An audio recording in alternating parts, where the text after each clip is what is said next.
Friedrich Nietzsche, filsuf Jerman, yang berkata, "Sometimes people don't want to hear the truth because they don't want their illusion destroyed." Terkadang orang-orang tidak ingin mendengarkan kebenaran karena mereka takut, karena mereka tidak ingin ilusi mereka dihancurkan. Orang takut mengkoordinasikan, mendialektikakan, mendialogkan Hazan Islam dengan Hazanah Barat, khususnya Marxisme, Aswaja dengan Marxisme, karena barangkali berangkat dari ilusi bahwa Islam sudah cukup, Marxisme tidak perlu. Dan ilusi itu tidak ingin dihancurkan kalau misalkan keduanya didialogkan.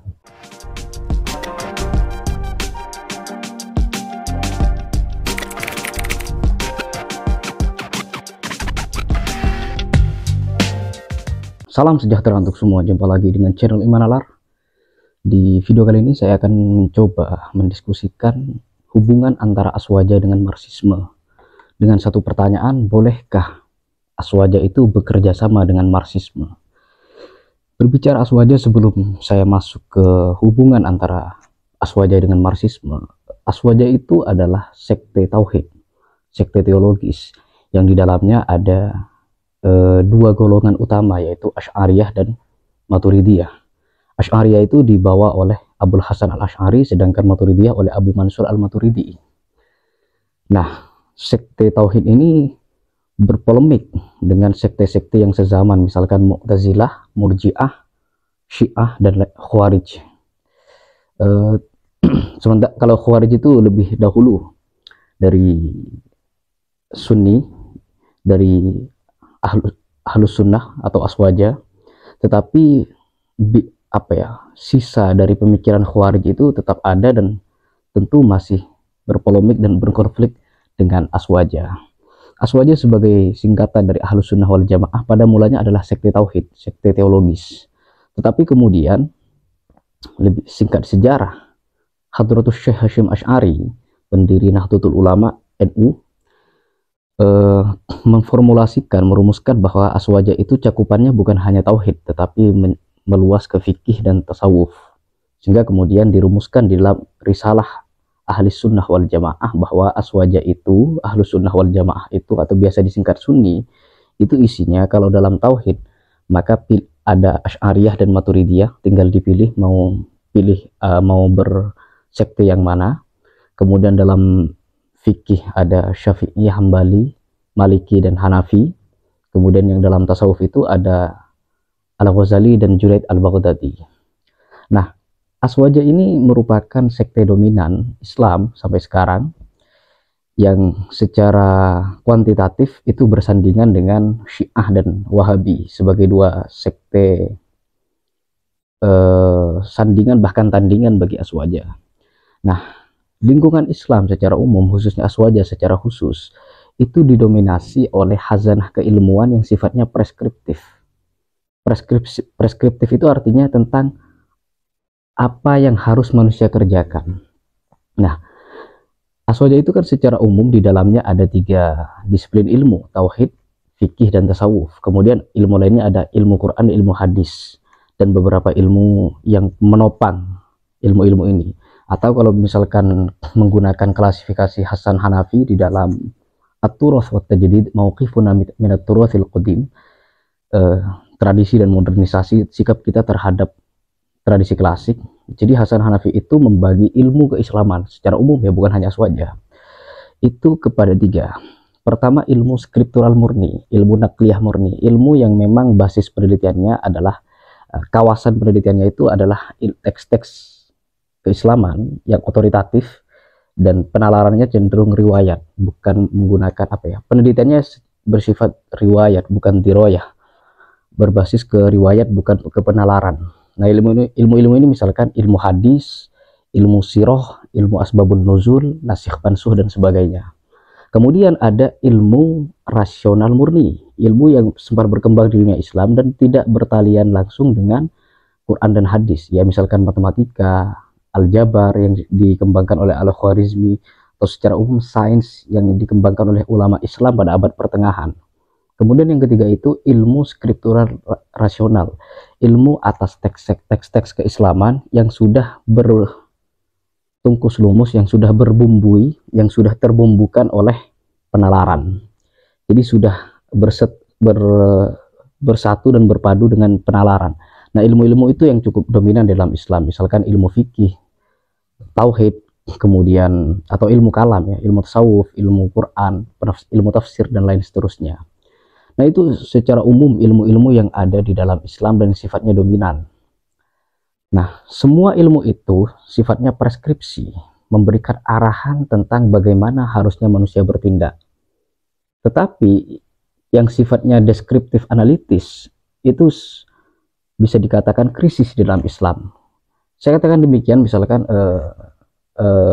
Hasan Hanafi, pemikir muslim pembaharu asal Mesir, dia menyebutkan di dalam karyanya Dirosah Falsafiyah bahwa di dalam Islam itu ada dua krisis, krisis historis dan krisis humanitas.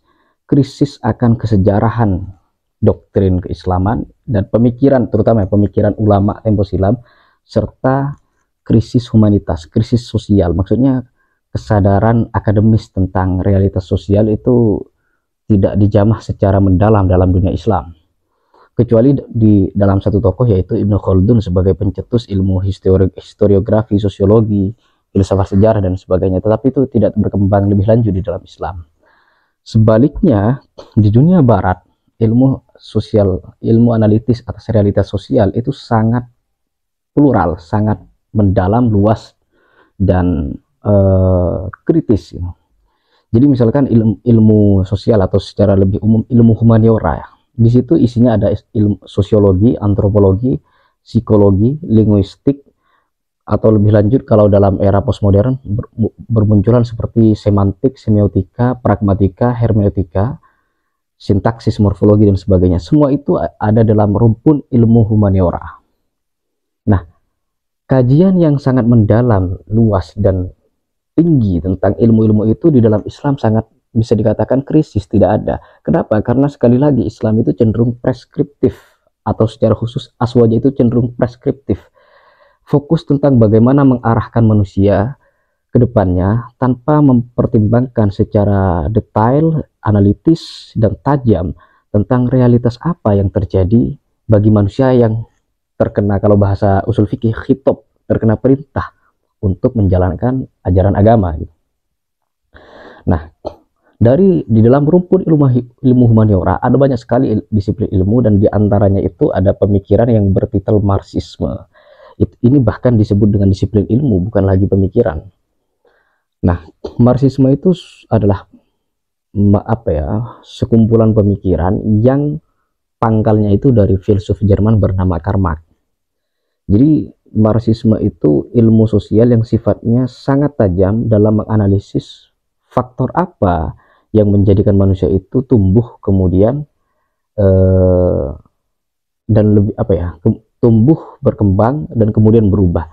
Nah, Marxisme ini kalau dikaji lebih lanjut, ia termasuk pada mulanya adalah pemikiran yang kemudian berkembang jadi ideologi. Ideologi itu mirip dengan agama.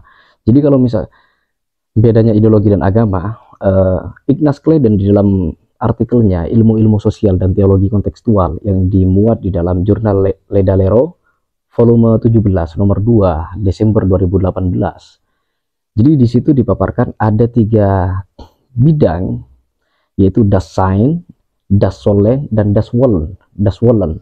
Das Sein itu apa yang senyatanya terjadi. Nah, ilmu humaniora, ilmu sosial, sosiologi, antropologi itu bergerak di Das Sein, meneliti apa yang sebenarnya terjadi, yang dari itu bisa diramalkan, dipahami apa yang dapat manusia lakukan berdasarkan apa yang sebenarnya terjadi. Itu Das Sein. Kemudian ada Das Sollen, apa yang seharusnya manusia lakukan, apa yang seharusnya terjadi, dan apa yang harus manusia lakukan agar yang seharusnya ini tidak hanya menjadi norma gitu, tapi menjelma jadi kenyataan. Nah, di ranah ini ada agama dan filsafat sosial. Jadi Islam, khususnya Aswaja, bergerak di tataran Das Sollen. Sementara di Das Sein-nya kurang. Kemudian di Das Wollen ini ada ideologi.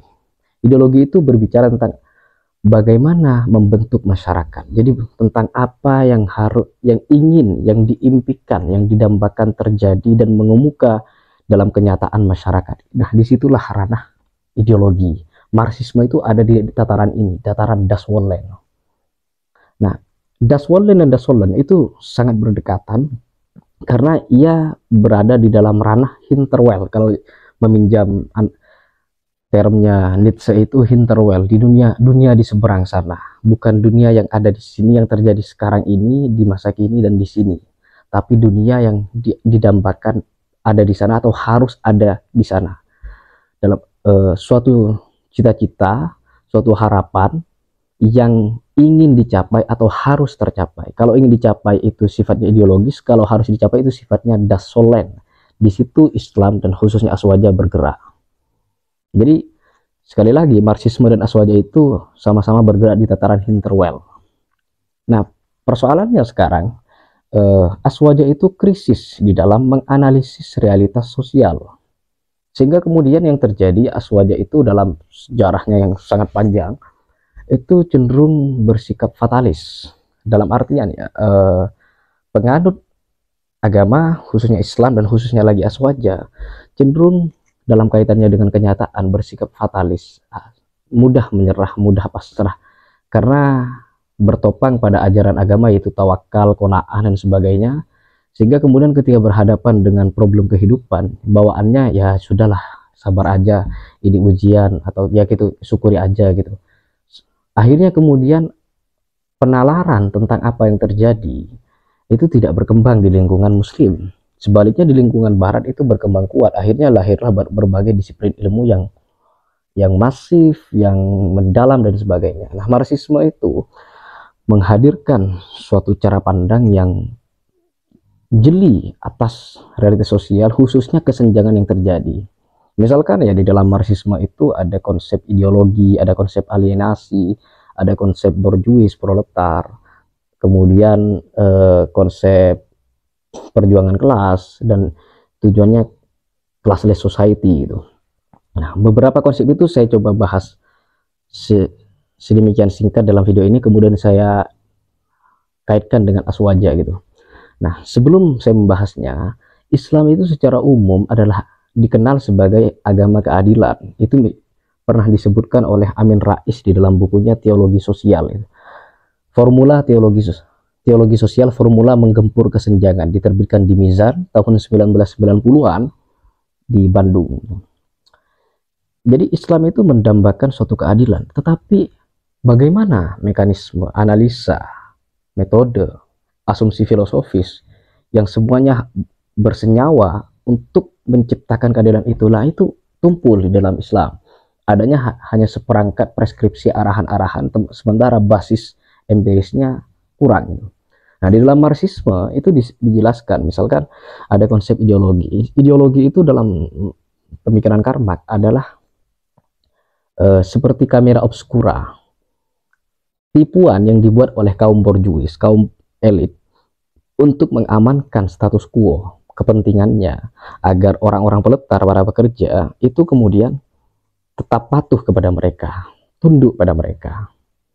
Nah, ideologi semacam ini menciptakan alienasi gitu. Jadi para pekerja itu teralienasi, terasingkan dari dirinya sendiri karena dirinya, khususnya tenaganya, diperas demi memenuhi kepentingan kaum elit, padahal kreativitasnya, tenaganya itu berharga, tapi harganya tidak ditentukan oleh nilai dari kreativitas itu sendiri, tapi ditentukan oleh waktu, berapa banyak waktu yang dia luangkan, kemudian sisa dari hasil kerja itu dijadikan upah untuk membayar pekerja ini. Jadi intinya apa ya, alienasi yang dimaksud itu, dia itu bekerja bukan untuk dirinya, tetapi untuk menghamba pada elit, di mana dia tidak dapat melawan elit itu sendiri.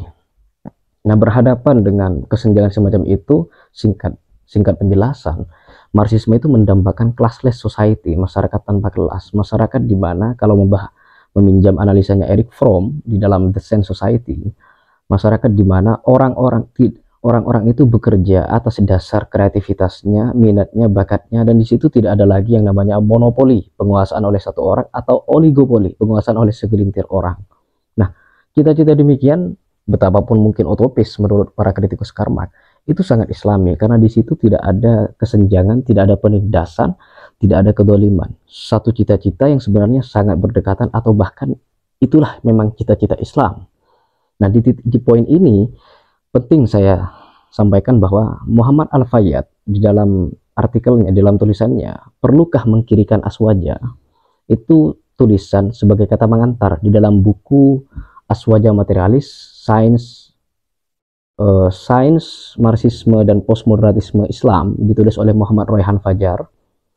Jadi di situ Al-Fayyad itu menyatakan bahwa Marxisme memang tidak untuk menggantikan akidah aswaja, tidak, tetapi untuk menjadi pisau analisis aswaja dalam membaca kesenjangan, kedoliman, penindasan, ketidakadilan, dan berbagai problem sosial yang menimpa masyarakat, khususnya masyarakat Muslim, sehingga kemudian aswaja tidak lagi menjadi seperangkat keyakinan yang tidak punya, yang arahnya hanya untuk fatalis, hanya untuk menyerah, tawakal, dan qanaah. Tapi ikhtiar sebagai satu konsep, satu doktrin dalam Islam itu punya daya, punya arah, punya peta untuk menjadi nyata itu. Artinya aswaja itu kemudian punya kekuatan transformasi sosial, kekuatan untuk mengubah masyarakat, bukan sebatas kekuatan latah untuk kekuatan asal nerima kenyataan, dipolisi dengan tawakal, qanaah, dan sebagainya. Sementara ikhtiar hanya menjadi wejangan yang tidak jelas arahnya kemana. Nah, ini memang cukup cukup polemik dan kontroversial, karena memang masyarakat Muslim secara umum cenderung alergi terhadap pemikiran Barat, khususnya Marxisme. Di lingkungan Indonesia misalkan tahun 1965 pemberontakan PKI itu menimbulkan trauma yang mendalam terhadap banyak warga di Indonesia, sehingga kemudian Marxisme, komunisme, dan sosialisme itu dianggap sebagai anti Tuhan, dan itu harus disingkirkan gitu. Makanya sampai muncul TAP MPR yang melarang komunisme gitu. Tetapi terlepas dari trauma, kontroversi dan polemik ini, saya ingin menutup video ini dengan pernyataan Friedrich Nietzsche, filsuf Jerman, yang berkata, "Sometimes people don't want to hear the truth because they don't want their illusion destroyed." Terkadang orang-orang tidak ingin mendengarkan kebenaran karena mereka takut, karena mereka tidak ingin ilusi mereka dihancurkan. Orang takut mengkoordinasikan, mendialektikakan, mendialogkan hazan Islam dengan hazanah Barat, khususnya Marxisme, aswaja dengan Marxisme, karena barangkali berangkat dari ilusi bahwa Islam sudah cukup, Marxisme tidak perlu. Dan ilusi itu tidak ingin dihancurkan kalau misalkan keduanya didialogkan. Demikian, semoga berguna. Akhir kata, salam iman dan nalar.